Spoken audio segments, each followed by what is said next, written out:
make some notes. Make some notes. Yeah. Cool. So we're gonna make some notes. And hello, Hello. everybody. How's it going? Hello, Eben. Hello, Hi. everybody. Welcome to another episode of Pajas. I think I'm gonna stop doing these intros because I think they take me a bit away from the actual room. Yeah. Maybe. I don't know. We'll see. I like them. They're very sparkly. Ooh. Okay. They're tremendous. Tremendous. So maybe I'll keep them. And I don't know if you watched any of the previous episodes. Have you? No, I haven't seen any because Okay. I don't really like you that much. So Fair enough. I don't want to support your channel. It's pretty shit quality anyway. It's just it's made in the garden. And but there was this intro song I was making in the ukulele on the other episodes of Sin Pajas, and I noticed that it's the exact same song as Good Mythical Morning. Oh yeah, Rhett and Link, right? Yeah, Rhett and Link. Just ripped them off. I was ripping them off. I was doing.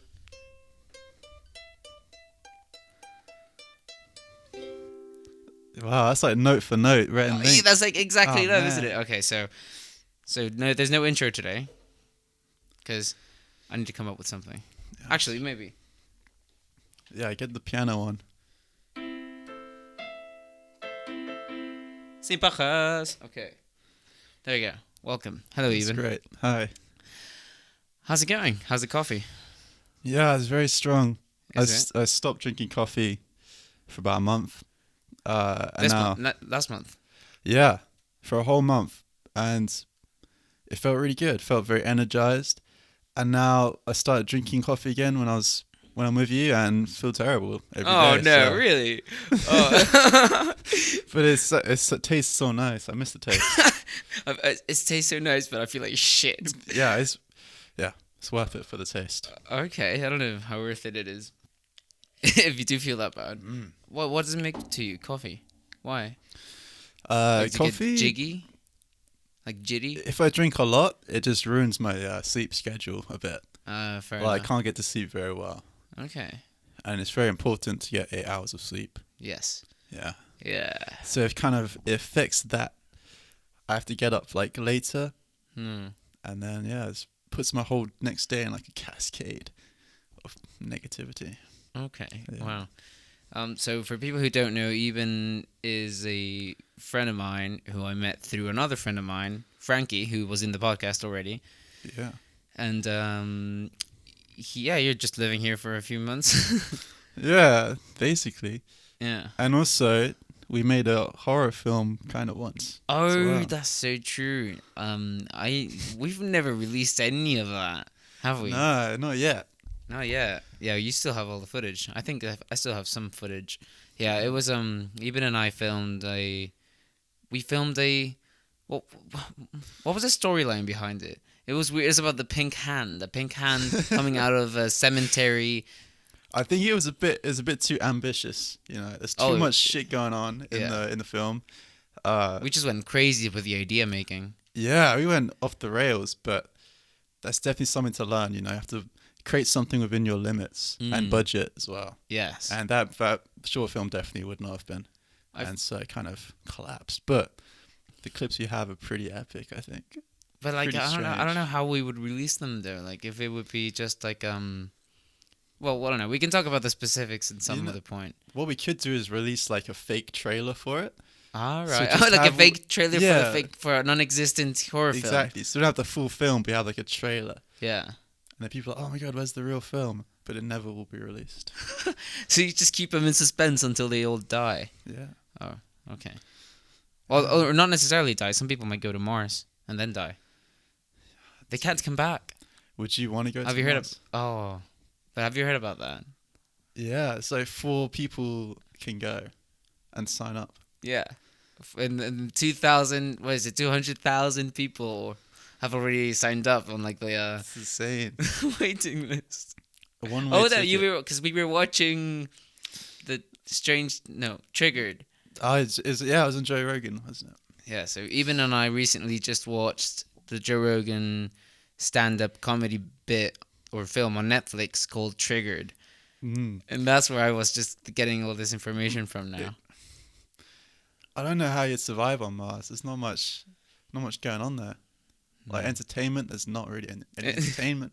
Uh-huh. Maybe they can make like a hot spring bath or something. Like A hot spring bath for yeah, like entertainment purposes in Mars. maybe you could have like a nice jacuzzi with like the Mhm. volcanic atmosphere. I don't know, but Some doesn't- people would die of boredom in yeah, Mars. that's what I was thinking. Like Right. not necessarily Instead of like oxygen and food and like water.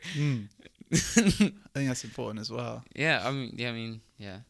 They would probably start doing vlogs about themselves and then send them back to Earth like a week later because of like the distance and like I don't know some array they could fire. Maybe. But how much would you have to be paid to sign up for that one-way ticket to Mars? I don't think there would be enough. Mm. I mean, I don't know if I don't know if it would be worth it. Yeah, do you get like paid for it, or is there like Well, some kind of subsidy? I don't think some sort of Yeah. subsidy. You get free petrol for the rest of your life, and you won't need it. Who knows? Who knows? Well, Or is it just unless like maybe they're just continuously sending you instructions on what to do whilst you're living there. So I assume they must have some like at least some level or minimum of IQ or some expertise in some sort of science. Yeah, he must be a scientist or. But all that what wasn't Joe Rogan saying in the stand-up special that they were sending all the stupid people and all the Yeah. smart scientists were just staying and like being like They were the ones building the rockets. Yeah, they'd never step foot on the rockets. yeah. That makes sense. I guess you'd be labeled as the first person to ever live on Mars, though. You'd be known throughout history as the first person to live on Mars. What are your thoughts on like becoming a legend, like history and leaving your mark? There's another word that I'm missing. Yeah, I think that's a good thing to achieve. Being known after you're dead. You wouldn't know that you'd be a legend, but your family would, I guess. But like, why is it an important thing? Like what contributes? So I'm coming from a place of no one nowadays gives a shit of who was governor of California 45 years ago. Yeah. But people still remember people like Hitler and stuff, you know. Oh yeah, but Depends how big an impact you make, positive or negative. but eventually people will forget him. Yeah, of Well, course. maybe not forget him because you should always remember our history. But like the relevance of, I don't know what I'm not entirely sure. Well, I don't know, because history is, you can record it a lot easier these days through like different mediums like film and photography and whatever. Whereas back like a few thousand years ago, it's harder to keep track of famous people and whatever. So So maybe nowadays legends could be remembered for a lot longer period of time. yes, yeah, that makes So sense. it's probably more worthwhile to be on now than like a few thousand years ago. So like the whole like purpose or kind of like thing behind leaving a mark behind would be to leave a print for like what future generations, to leave like a history detailed record. Yeah. Because do you know who Graham Hancock is? No. It's this. He lives in Bath. Oh. It's this very very popular author of some books that are like kind of like they're like they go against mainstream archaeology or like what we've believed as what we've learned or what has been taught to us as how the Earth came to be or how human evolution has happened or about the Stonehenge and like the different all the different archaeological sites around the world that they all match up and align themselves when the summer solstice is happening. I haven't finished reading any of his books because I don't know, with books I tend to hop from one to another and I'm very distracted. But it's some set of books that I've intended to keep reading. Okay. But I don't know if I feel like that kind of celebrity is better almost, because you wouldn't be kind of swarmed on the street by paparazzi and stuff, but you're still like leaving just your mark swarmed in by a really positive desperate, way. lonely people. Yeah. to learn more about archaeology. Yeah, well, it's like you've made a good mark on a positive impact. Whereas some celebrities, I don't think they do that. Yeah, well, it's there's this like people that go on Hollywood or New York streets and go like asking people if they know these scientists, and then they ask them if they know who Nicki Minaj is, and they do like this whole poll. I think it's a bit mean though to do that, because you're like exposing people to just things that might not be as interested in like you. But I guess it does make sense about the type of celebrity. Do you think that scientists should be like more idolized than like Nicki Minaj or Kim Kardashian? Or Well, I don't think idolized is the right word for it, because I don't think you should idolize anyone or anything. But to aspire, maybe to be more like them, or maybe aspire their behavior or their craving for knowledge and science, which is actually more beneficial than just taking a picture of your ass all day. Yeah. That's true. I get what you're saying. But do you think, if Stephen Hawking left his house, say, do you think he would have been swarmed by paparazzi taking photos of him? Because I don't think that probably happened as much. Like, people don't want to photograph him. I don't think they should. Well, he should be. People want to talk to him, not photograph him. Yeah, but like, people want him to solve equations. Okay. Well, I think if you have like a big contribution to science, like Stephen Hawking has, you want everyone to know about it and like understand it. So he needs to like spread his face everywhere and get people interested in him. But why his face and not just the equation and not just the idea that he discovered? Because I think you have to have like a character behind it to like sell it, right? Otherwise, people aren't that interested. But if it's a good, like, okay, just say I'm not disagreeing. I am on board with you. Kim Kardashian, right? Yeah. If you didn't know her face or anything, you don't know what she looks like, and she wrote like an article on Instagram or something, like she just wrote something, like a poem or something, you wouldn't give a shit. But if you knew what she looked like and all her like TV show and everything, you'd be like, oh, Kim Kardashian wrote that. That's interesting. I'll read it. So if you took photos of Stephen Hawking and he was like a worldwide celebrity, right? I think people would start to like read into his science a bit more. But that'd be different though, because she's a girl, she's a woman. She's got tits and booty, and like loads of people will just follow her because of that. And then Stephen Hawking is in a wheelchair and he's old and he's got like. Well, there's probably some way to like sexualize Stephen Hawking to make him more like. But I don't think that should be a criteria in order to follow someone on social media or think in higher regard about their opinions or their way of looking at the world. No, it shouldn't be at all. But I don't think people are that interested in, like, the general public probably aren't that interested in reading like a whole like science textbook. Whereas they would be interested in reading like gossip magazines or whatever, But maybe not nowadays though, because nowadays there's a lot of people listening to podcasts and you've got Kindles and everyone's reading way more than I assume. I don't know the actual data. More than 10 years ago. Yeah, that's true. There's a lot more podcasts and Netflix documentaries. At least for the Western world. Yeah, that's true. And also all the things about celebrities. Now with the internet, I think they're all coming more to light about how human they are, and how a lot of them, not everyone, because there's celebrities that are awesome, and I admire a very good amount of them.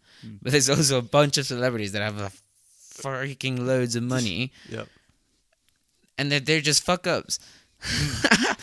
But they just have a lot of money, and they might be really good actors or really good musicians or really good at something, but they're still fuck-ups. Yeah. That's a good question as well. If you made a lot of money, what would you do with it? Like, just say, like, I don't know, 50 million pounds. From one day to the next. That's your, like, just say by the time you're 40, you have 50 million pounds in your bank account. What would you do with the money? You want to, like, invest it in something or... Oh, definitely a percentage of it I would already invested. Mm. I don't know what percentage of it, but probably I don't know. I don't know. But a chunk of it invested. Probably a chunk of it. By the time I'm 40, I've probably either set up a charity or find something that I know that the money is going to be used efficiently. Yeah. And create an actual positive impact. That I would either donate it to research, or I don't know, or oh, actually, I've been talking to this friend of mine in Guatemala called Johnny. We used to do Krav Maga together. Okay, yeah. We're having a phone call at some point soon, and then he's setting up like a project to help young people off the streets and like off Nice. gangs in Guatemala. So, well, depending on all the logistics of the charity are and how we would run it, that'd be something I consider, because it's more like, I don't know, I've had a more direct relationship with it, and maybe I can supervise how the money is being used. For sure. And then with the rest of it, I'm 40 years old. I don't even know what I'm gonna be doing when I'm 40 years old. Which is a nice perspective to have. It's like, it used to be scary at one point, not knowing what I'm going to be doing in the future. Yeah. But now it's like, I'm just paying attention to my surroundings, paying attention to what I'm doing, or at least trying to. And when I'm 40, we'll see where I've fallen into. No, it is quite exciting, I think, to look forward, because there's just you have no idea what's going to happen. Yeah. So you can't predict the next year even, really. It's hard. To predict is very, very, very hard. Yeah. It's impossible to predict. Mm. You can have like assumptions based on like patterns, but Yeah. Interesting. What would you do with £50 million when you're 40? I think I'd go down the same route as what you were saying. I think, like Bill Gates, he made so much money, but he set up like the Bill and Melinda Gates Foundation. Mm-hmm. And he's done so much good with that money. Mm-hmm. Like, he hasn't wasted his money on, well, he probably has spent a lot of it on like mansions and cars and whatever, but he can. Yeah, he can. Like, he's been so generous with his money. I think that's important. Yeah.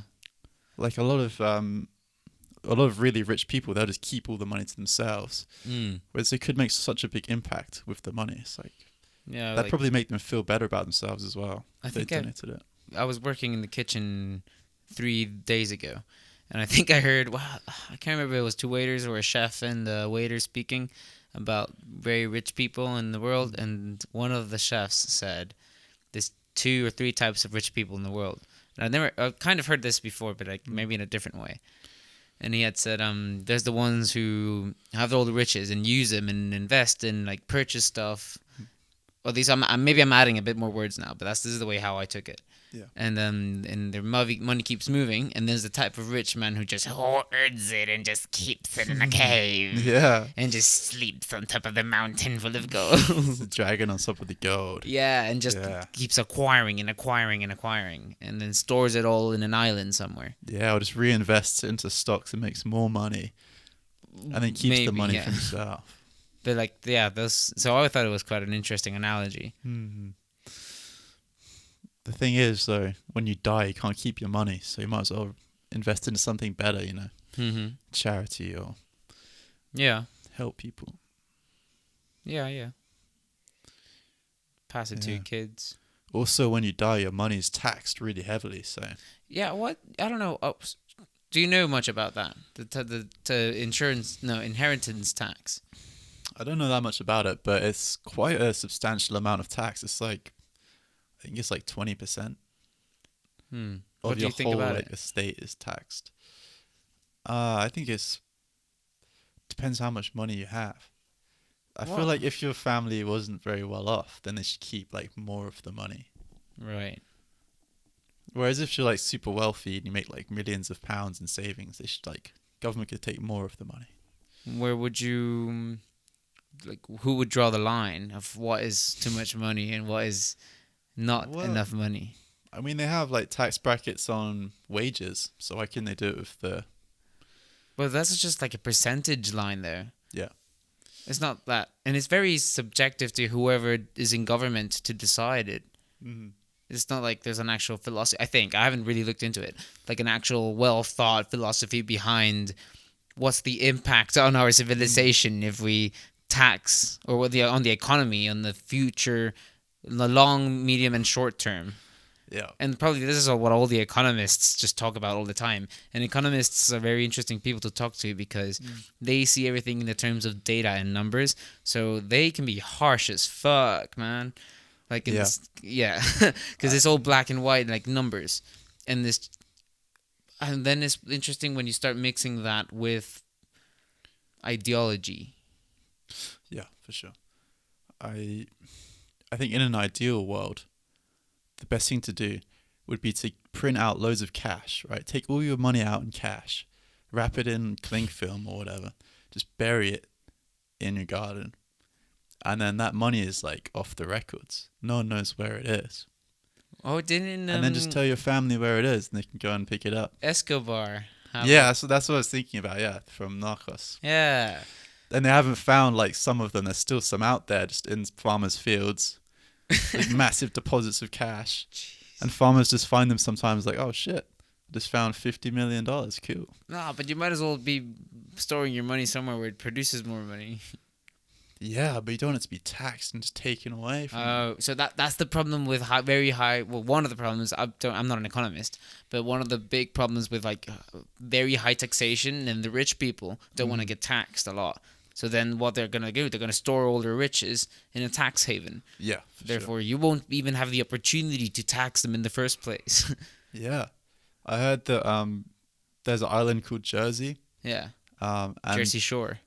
No, not Jersey Shore. I'm joking. But yeah, it's a tax haven. A lot of people just buy properties there, and it's like not taxed. So.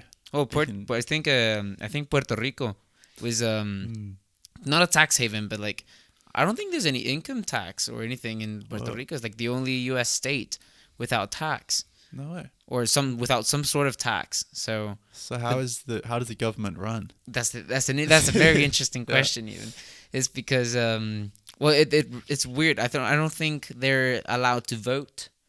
Oh no. In Puerto Rico, I just think that's why they like what's the word when you just compromise something? Forfeit. Oh yeah, forfeit. They forfeit their right to vote because they don't pay taxes. So is it just the same guys elected every year? The same dude, or like the governor? I have no idea. Jeez, I don't know. Like I think they can't run for president. I'm basing my information off there was a podcast episode with Joe Rogan and there's this economist dude that lives in Puerto Rico. Oh, okay. Yeah. I forgot his name. Yeah, it's messed up. Yeah, it's interesting. It's tax havens and tax in general. Yeah. Yeah. I don't know if you knew, I left high school. So I went to high school back in Guatemala. And I left high school with a very like Marxist left-wing philosophy. Oh, really? It's like super hardcore. Yeah, because I was learning Russian in the first place because it was just interesting, and it interested me in the Cold War and the USSR, and I was watching loads of like Soviet era films, and and I was very entrapped in like kind of like that mind frame. And just being like, yeah, fuck capitalism, fuck the U.S., the Cuban Revolution should have succeeded. And I was just thinking that a lot. Shit. And yeah. And then when I went to uni, I went to one of the only full-on hardcore libertarian universities in the world. Yeah, definitely. Yeah. Yeah, definitely. And for a year and a bit to study politics there. But did it change your mind? Absolutely. Yeah. I went from full-on Marxist to full-on libertarian. And then I came to Bristol, which is a very left-wing liberal city. I don't like the terms left-wing and right-wing, but for the purpose of the conversation, I'm using them. Yeah. Yeah. Yeah. So Bristol is a very liberal city and progressive city. Yeah. And with my background of also being very conservative Catholic, I think that's one, like, very conservative matches really well with libertarianism and right wing, isn't it? Yeah, definitely.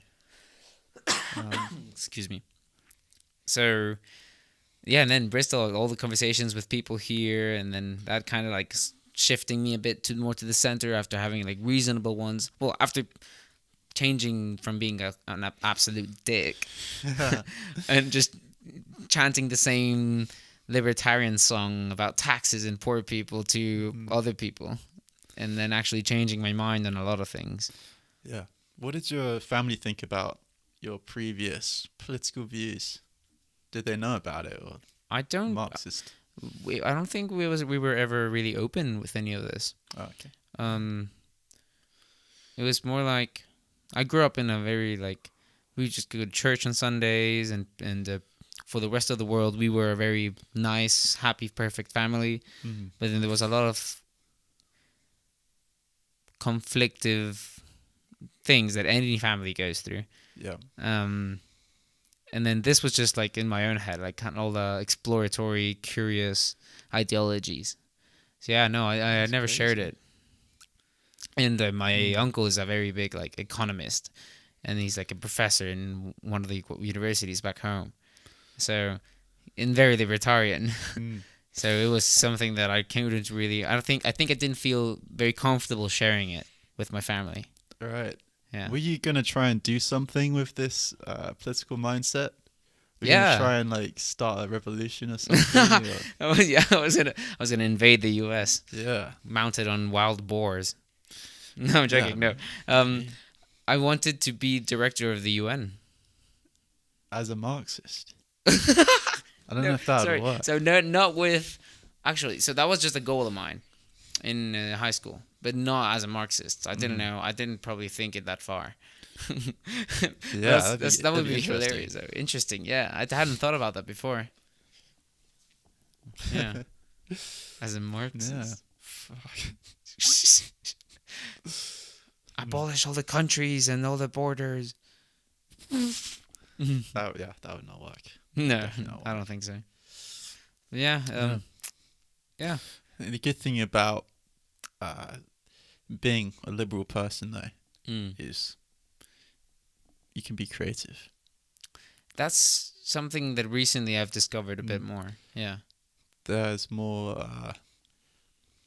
politicians will fund more into creativity, and I think that's very important.